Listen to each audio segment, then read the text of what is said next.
Volontira ta' Nature Trust Malta għattaw lejl mill-isbaħ fuq il-Bajja tar-ramla tal-Mixquqa, hekk kif kienu preżenti waqt li madwar 50 fekruna tal-ilma baħar faqsu u rħewla lejn il-baħar sabiex jibdew il-vjaġġ tal-ħajja fl-ambjent naturali tagħhom.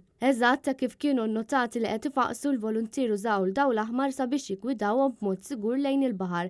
Dan minħabba li huma jiġu naturalment attirati għad-dawl tal-qamar li jiddi fuq wiċċ il-baħar u l-ewwel reazzjoni tagħhom malli joħorġu mill-bajt hija li jgħumu lejn id-dawl.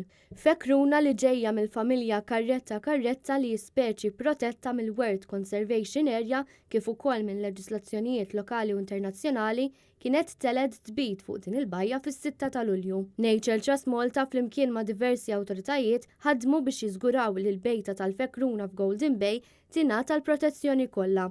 Il-ħsejjes, id-dawl u attivitajiet eċċessivi kollha setgħu jtelfu fl-iżvilupp tal-bejta u għalhekk meta kien possibbli sar minn kollox biex l-attività tal-bniedem titrażżan sakemm in-natura tagħmel xogħla kif seħħ fil-lejl ta' bejn il-Ħadd u Tnejn. Matul dan is-sajf kemm f'Malta kif ukoll f'Għawdex daħlu b'kollox 4 friken fuq il-bajjiet sabiex ibidu l-bajt tagħhom.